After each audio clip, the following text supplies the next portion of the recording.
कुछ लोगों के मन में एक डाउट आता है, वो चाहते हैं कि अपने पैसे को जल्दी से जल्दी डबल कर ले, ट्रिपल कर ले एक साल के अंदर। वो स्टॉक के अंदर इन्वेस्ट करके बोर हो चुके हैं। म्यूचुअल फंड तो उन्हें बहुत स्लो लगता है कि यार एक साल तक उनको कौन 12 से 15 का वेट करेगा। तो वो सोचते हैं कि यार एक काम करते हैं, F&O की तरफ चलते हैं, फ्यूचर ऑप्शन की तरफ चलते हैं, वहां देखते हैं एक दिन के अंदर ही पैसा जो है ना दुगना हो जाता है। तो फिर भी उनके पास एक डाउट आता है कि फ्यूचर ट्रेडिंग करें या फिर ऑप्शन ट्रेडिंग करें। तो इस वीडियो के अंदर हम ये देखने वाले फ्यूचर ट्रेडिंग करना बेस्ट रहता है या ऑप्शन ट्रेडिंग करना बेस्ट रहता है, फ्यूचर किन के लिए बेस्ट है और ऑप्शन ट्रेडिंग किन के लिए बेस्ट है। देखो फ्यूचर एंड ऑप्शन के ऊपर हमारी 2 वीडियो आ चुकी हैं ऑलरेडी। पहली वीडियो के अंदर हमने ये देखा था कि डेरिवेटिव होते क्या है, डेरिवेटिव के कितने टाइप थे, और फ्यूचर एंड ऑप्शन को मोटा मोटा देख लिया। दूसरी वीडियो के अंदर हम ऑप्शन के बारे में डिटेल में स्टडी करी है कि कॉल पुट क्या होता है, ITM, OTM, ATM क्या होते हैं, ये सारी चीज़ों के बारे में हमने जान लिया है। इस वीडियो के अंदर हम ये देखते हैं कि फ्यूचर में मार्जिन कितना लगता है, ऑप्शन में मार्जिन कितना लगता है, फ्यूचर में रिस्क कितना है, ऑप्शन में रिस्क कितना है। तो मैं विकास बिना किसी टाइम वेस्ट के चलिए शुरू करते हैं।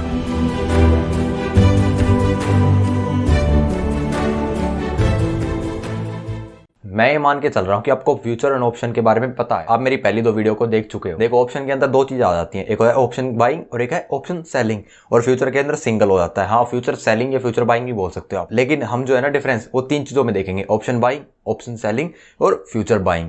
क्योंकि फ्यूचर बाइंग और फ्यूचर सेलिंग में कोई खास डिफरेंस नहीं है, इन तीनों चीज़ों में हम डिफरेंस देखने वाले हैं, लेकिन हमारे पास जो है ना कंडीशन वो अलग अलग हो जाएंगी। सबसे पहली कंडीशन तो ये होगी कि मान लेते जो आपने ट्रेड लिया है वो ट्रेड जो है ना आपके फेवर में आ जाती है, और जो निफ्टी ने मूव करा है या फिर जो शेयर ने मूव करा है वो हाई मूव किया है आपके फेवर में। सबसे पहली कंडीशन तो ये है कि हम देख लेते हैं कितना मार्जिन लग जाता है। अगर आपको फ्यूचर का मार्जिन कैलकुलेट करना है तो आप अपनी स्क्रीन पे देखो एक बार। हम एक्सचेंज में NSE को ले लेंगे और सेगमेंट में हम फ्यूचर्स को ले लेंगे। अगर हम चीज़ों को सिंप्लीफाई कर लेना तो फ्यूचर हम निफ्टी का ही देख लेते हैं, किसी स्टॉक में जो है ना कॉम्प्लिकेटेड हो जाएगी, लेकिन मैक्सिमम लोग निफ्टी को जानते हैं, तो निफ्टी जो है ना वो आसान हो जाएगा आप लोगों के समझने के लिए। और लास्ट चीज जो हमारे सामने आती है वो है एक्सपायरी। हम जो है ना 30 जून की एक्सपायरी ले लेते हैं, उसमें जो हमारा मार्जिन लगेगा वो है 85,000। ये अपस्टॉक्स की वेबसाइट पे है, लेकिन अगर आप किसी और ब्रोकर के पास जाओगे तो वहाँ का मार्जिन अलग हो सकता है। आप जीरोधा के पास जाओगे तो वहाँ का मार्जिन अलग है, अगर आप ग्रो की तरफ जाओगे वहाँ का मार्जिन अलग है। अगर मैं ऑन एन एवरेज बताऊँ, अगर आपको फ्यूचर में ट्रेडिंग करनी है तो आपके पास मिनिमम अमाउंट 1 लाख रुपए होने चाहिए। चलो एक बार सेल भी करके देख लेते हैं, फ्यूचर के कॉन्ट्रैक्ट को देख लेते हैं कितना अमाउंट लगेगा। ये देखो मैं सेल पे कर देता हूँ। देखो अगर सेल भी करोगे तो भी इतना ही बताया इसने, 85,000 के आसपास। हाँ वही बात है ना, ऑन एन एवरेज 1 लाख ही मान लो, आप बाय करो या फिर सेल करो, 1 लाख ही अमाउंट मान लेते हैं। हमने इतना समझ लिया कि अगर फ्यूचर में ट्रेडिंग करनी है तो हमारे पास 1 लाख का अमाउंट होना चाहिए। अब ऑप्शन ट्रेडिंग के अंदर देख लेते हैं, ऑप्शन ट्रेडिंग में हमारे पास कितना अमाउंट होना चाहिए। पहले हम ऑप्शन बाइंग को देखेंगे, उसके बाद ऑप्शन सेलिंग को देखेंगे, और ऑप्शन बाइंग में जितना प्रीमियम होगा उतना आपको इन्वेस्टमेंट करनी पड़ेगी। लेकिन 30 जून का मैं ना प्रीमियम निकालने की कोशिश करता हूँ कि कितना प्रीमियम निकलेगा। देखो आपके सामने मैंने एक चार्ट लगा दिया है जिसमें अभी करंटली आप देख रहे हो निफ्टी जो है ना वो 16,170 पे चल रही है। अगर हम ऑन एन एवरेज ले लें, चलो 16,000 का ही देख लेते हैं। 16,000 का प्रीमियम कितना है, 500। अगर आप इसको 50 से मल्टीप्लाई करेंगे तो 25,000 रुपए आपका जो प्रीमियम लगने वाला है। ऑप्शन बाइंग के अंदर आप 25,000 से ट्रेड कर सकते हो। अब देखो थोड़ा और देख लेते हैं, 60,200 पे देख लेते हैं, वहां पे कितना प्रीमियम दे रखा है, 400 रुपए। मतलब इसको 50 से मल्टीप्लाई करोगे तो आपका 20,000 का अमाउंट आ जाएगा। तो ऑन एन एवरेज जो है ना आप 30,000 के अंदर ऑप्शन ट्रेडिंग आराम से कर सकते हो, और स्पेशली ऑप्शन बाइंग। हमने फ्यूचर ट्रेडिंग में भी देख लिया कितना मार्जिन लगता है, ऑप्शन बाइंग में भी देख लिया। अब तीसरी जो हमारे पास सामने आती है वो है ऑप्शन सेलिंग।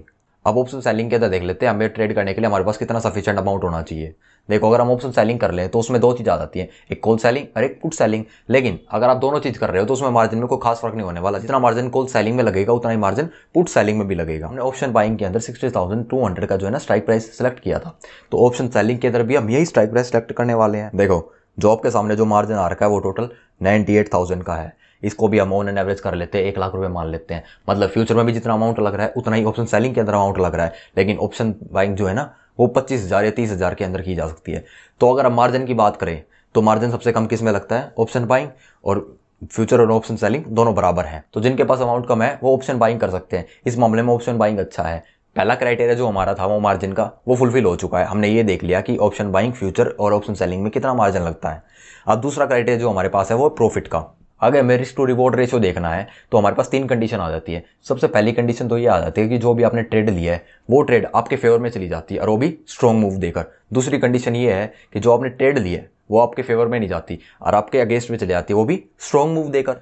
तीसरी कंडीशन ये आ जाती है कि ना आपके फेवर में गई ना आपके अगेंस्ट में गई, जो मार्केट है जो वहीं की वहीं टहल रही है। अब ये 3 कंडीशन आ जाती है। तो पहली कंडीशन के अंदर हम फ्यूचर को देख लेते हैं कि फ्यूचर में आपका प्रॉफिट कितना होगा। जो आपने फ्यूचर का कॉन्ट्रैक्ट ले रखा है 30 जून का, वो जो है ना अभी स्पॉट प्राइस कितना चल रहा है, 60,000 पे चल रही है निफ्टी, और आपके फेवर में 1000 पॉइंट मूव कर जाती है और 30 जून तक जो है ना निफ्टी वो 17,000 तक पहुंच जाती है। आपका 1000 रुपये का प्रॉफिट और लॉट साइज कितना था 50, तो 50 को आप 1000 से मल्टीप्लाई करोगे तो 50,000 का आपका प्रॉफिट हो गया। आपने अमाउंट इन्वेस्ट कितना किया था 1 लाख और आपका प्रॉफिट कितना हो गया 50,000, वो भी एक महीने के अंदर। ये तो हो गई फ्यूचर की बात। अब ऑप्शन बाइंग की तरफ चल देते हैं। फ्यूचर के अंदर हमने निफ्टी का स्पॉट प्राइस कितना लिया था 16,000, तो यहाँ पे भी हम 16,000 ही लेने वाले और यहाँ पे 16,000 का प्रीमियम कितना है 500 रुपये, मतलब टोटल अमाउंट कितना इन्वेस्ट कर रहे हो आप 25,000 और 30 जून को निफ्टी जो है ना वो 17,000 पे आ जाती है, तो आपका प्रॉफिट कितना हो गया वही सिंपल 50 से मल्टीप्लाई करोगे तो 50,000। लेकिन आपने स्टार्टिंग में अमाउंट कितना इन्वेस्ट किया था 25,000 और आपका प्रॉफिट कितना होगा 50,000, तो यहाँ पे आपका एक्चुअल रिटर्न कितना निकल के आया 25,000। देखो फ्यूचर के अंदर जो आपने 1 लाख रुपए इन्वेस्ट करे थे वो मिलेंगे वापस, ऊपर से जो आपने 50,000 का रिटर्न लिया है वो भी आपको मिलेगा, तो टोटल रिटर्न आपको कितना मिला 1.5 लाख। लेकिन यहाँ रिटर्न आपको कितना मिला 50,000, जिसमें से आपने 25,000 जो है ना इन्वेस्ट करे और 25,000 आपका रिटर्न हुआ। आप ये कह सकते हो कि जितना अमाउंट आपने इन्वेस्ट करा था वो एक ही महीने के अंदर जो है ना डबल हो गया है। लेकिन अगर आप ये देखो कि प्रॉफिट कितना निकला है तो यहाँ पे 25,000 और वहाँ 50,000। तीसरी चीज है ऑप्शन सेलिंग। ऑप्शन सेलिंग जो अभी चल रही है वो 16,000 पे चल रही है, लेकिन मेरे को ऐसा लगता है निफ्टी जो है ना वो 17,000 तक नहीं जाने वाली है, तो मैं क्या निफ्टी का जो 17,000 का जो कॉल है उसको सेल कर दूंगा और जिसका प्रीमियम कितना है 100 रुपये, और वो आखिरी टाइम तक आते आते 30 जून तक आते आते 100 रुपये का जो प्रीमियम है वो जीरो हो जाता है। तो मैंने क्या किया पहले सेल किया और फिर बाई किया, मतलब 100 रुपये का प्रीमियम मैंने खा लिया है, 100 × 50 तो 5,000 का मेरा प्रॉफिट हो चुका है। प्रॉफिट के मामले में देखा जाए तो फ्यूचर सबसे बेस्ट है, उसके बाद ऑप्शन बाइंग, उसके बाद ऑप्शन सेलिंग। अब दूसरी कंडीशन में देख लेते हैं जब आपकी ट्रेड जो है ना आपके अगेंस्ट में मूव कर जाती है, तो हम फ्यूचर से स्टार्ट कर लेते हैं दूसरी कंडीशन में भी। तो 16,000 अभी निफ्टी चल रही है, तो आपने क्या है 16,000 का जो है फ्यूचर कॉन्ट्रैक्ट 30 जून के लिए बाय कर लिया है। अब निफ्टी जो है 1000 पॉइंट डाउन आ जाती है, वो 15,000 पे आ जाती है, तो आपका नुकसान कितना हो गया वही 1000 × 50,000। आपने 1 लाख रुपए लगाए थे और आपके पास पैसे कितने बचे अब सिर्फ 50,000, क्योंकि आपको 50,000 का नुकसान हो गया है। अगर अब ऑप्शन बाइंग की बात की जाती है तो वही 16,000 का प्रीमियम कितना है 500 रुपये का, 500 को 50 से मल्टीप्लाई करोगे तो आपका अमाउंट कितना हुआ 25,000। तो आपने 25,000 रुपये इन्वेस्ट करे हैं और वो क्या है 15,000 पे चली जाती है, 1000 पॉइंट डाउन चली जाती है। लेकिन ऑप्शन में आपको क्या फायदा है कि आप उसको एग्जीक्यूट ही नहीं करोगे, उसको ऐसे ही छोड़ दोगे। आपकी मर्जी है ना कि या तो अप्लाई करो या फिर ऐसे ही छोड़ दो, नल अवॉइड कर दो, तो आप क्या है ऐसे लैप्स करवा दोगे, तो आपका सिर्फ नुकसान कितना होगा 25,000 का। अगर आप उसको एग्जीक्यूट करवा दे तो आपको 1000 रुपये इंटू में 50,000 रुपये देने पड़ जाते हैं। लेकिन ऑप्शन बाइंग में आपको फायदा है। आप तीसरी चीज देख लेते हैं जो कि है ऑप्शन सेलिंग। ऑप्शन सेलिंग में आपने क्या है निफ्टी का 16,000 को आपने सेल कर दिया है और जो है 15,000 पे चली जाती है। स्टार्टिंग में 16,000 का जो प्रीमियम कितना है 500 रुपये, जब निफ्टी 1,000 पॉइंट डाउन आ जाती है 30 जून तक, तो 16,000 का जो प्रीमियम होगा वो बढ़कर 500 से बढ़कर 1000 रुपये हो जाएगा। तो आपने सेल कितने पे किया था 500 रुपये पे, और अब बाई कितने पे कर रहे हो आप 1000 रुपये पे, तो आपका 500 रुपये प्रीमियम का जो है नुकसान हो गया। और 500 मल्टीप्लाई 50 25,000, आपको ऑप्शन सेलिंग के अंदर भी 25,000 का नुकसान हो गया है। लॉस के मामले में फ्यूचर जो है ना वो सबसे ज्यादा लॉस करवा सकता है, वहां पे 50,000 का हो रहा था और यहाँ पे 25-25 इन दोनों का बराबर लॉस हो रहा है। अब तीसरी कंडीशन में देख लेते हैं जब निफ्टी ना आपके फेवर में गई ना आपके अगेंस्ट में गई। और निफ्टी जो है ना स्टार्टिंग में जब आपने बाई किया था तो उस पर 16,000 पे थी, अब जो बढ़कर जो है ना वो 16,050 से पहुंच चुकी है, तो आपका प्रॉफिट कितना होगा 50 रुपये, और लॉट साइज कितना था 50 का, तो आपका प्रॉफिट जो हुआ वह 2,500 का। आप ऑप्शन बाइंग की तरफ देख लेते हैं। इस टाइम पे जो ऑप्शन बाइंग का जो 16,000 का जो प्रीमियम चल रहा है वो है 500 रुपये का, और एक महीने बाद 30 जून तक जब से निफ्टी सिर्फ 50 पॉइंट बढ़ी है तो 500 का जो प्रीमियम है वो घट के सिर्फ 50 रुपये रह जाएगा, मतलब 450 रुपये का जो प्रीमियम है उसका नुकसान ही हो जाएगा। अगर आप 450 को 50 से मल्टीप्लाई करोगे तो आपका नुकसान जो है ना वो 22,500 रुपये हो रखा है।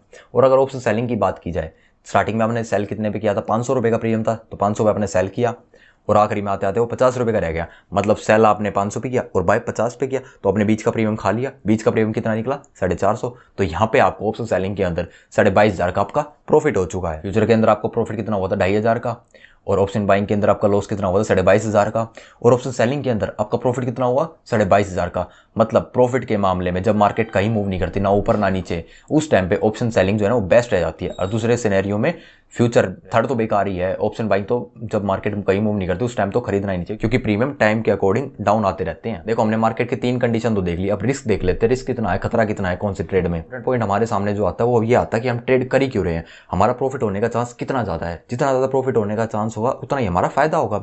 तो अब ये देख लेते हैं प्रॉफिट होने का चांस किसमें कितना ज्यादा होता है। पहली बात फ्यूचर की, फ्यूचर में प्रीमियम का कोई झंझट नहीं होता। अगर प्रीमियम का कोई झंझट नहीं होता तो वहां पे क्या है टाइम डिके नहीं होता, मतलब टाइम के अनुसार प्रीमियम जो की वैल्यू घटती जाती है, इसमें ऐसा कुछ नहीं होता। अगर आपने फ्यूचर कॉन्ट्रैक्ट ले रखा है तो निफ्टी या फिर कोई शेयर जो भी आपने ले रखा है, अगर वो आपके फेवर में 1 रुपया भी मूव कर जाता है तो भी आपको 50 रुपये का फायदा होगा, अगर आपने 1 लॉट में काम किया है तो। अगर 2 लॉट में काम किया तो 100 रुपये।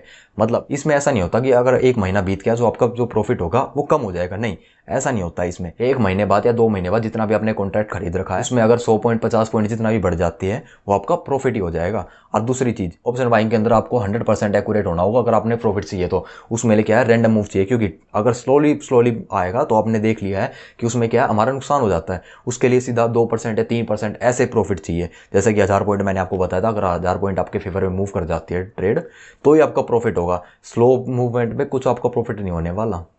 और तीसरी चीज, ऑप्शन सेलिंग। ऑप्शन सेलिंग के अंदर आप ये देखते हो कि आपको नहीं पता नहीं कहाँ जाने वाला है, कहाँ नहीं जाने वाली, लेकिन सिर्फ आपको इतना प्रेडिक्ट करना है कि मार्केट कहाँ तक नहीं जा सकती है। ये काम हमारे लिए बहुत आसान है। देखो, अगर आप किससे पूछोगे कि निफ्टी जो है 1 महीने में कहाँ जा सकती है, वो कंफ्यूज हो जाएगा, वो बता ही नहीं पाएगा। लेकिन अगर आप उससे ये पूछोगे निफ्टी कहाँ तक नहीं जा सकती तो वो बड़ी प्यार से बता देगा। अगर 16,000 पे चल रही है वो ऐसे ही कुछ कह देगा, यार 1 महीने के अंदर 14,000 पे नहीं जा सकती, हमारे देश के अंदर DIs माल खरीद रहे हैं, ऐसा नहीं है। तो कुछ ना कुछ दिमाग लगा के वो बता ही देगा। और वो वैसे भी कह देगा कि 18,000 पे नहीं जा सकती, करे क्यों नहीं जा सकती, क्योंकि FIs जो है ना माल बेच रहे हैं। तो कुछ ना कुछ दिमाग लगा के ये तो बता ही देगा कि यहाँ तक मार्केट नहीं जाने वाली। उस टाइम पे ऑप्शन सेलिंग जो है ना वो बेस्ट रह जाती है। देखो, जो मार्केट को प्रेडिक्ट नहीं कर सकते, ये उनको ये नहीं पता कि मार्केट कहाँ जाने वाली है, वो ऑप्शन सेलिंग की तरफ जाए और उसके बाद फ्यूचर की तरफ जाए। और जो बहुत ही एक्सपर्ट बैठे हैं जिनके पास बहुत सारा डाटा है, वही ऑप्शन बाइंग की तरफ जाए। अगर आप 100% श्योर हो तो ही ऑप्शन बाइंग करो, वरना मत करो। देखो, इस वीडियो के अंदर हमने 3 चीजों को बड़े प्यार से देख लिया, इतना डिटेल में डिस्कशन किया है कि आपके कोई भी डाउट अब नहीं रहने वाला है। समझ गए हो कि ऑप्शन बाइंग करना चाहिए, ऑप्शन सेलिंग करना चाहिए, फिर फ्यूचर में ट्रेड करना चाहिए, किन लोगों को फ्यूचर में करना चाहिए और किन लोगों को फ्यूचर में नहीं करना चाहिए। तो आज के लिए इतना ही, मिलते हैं अगली वीडियो के अंदर। जय हिंद, जय भारत।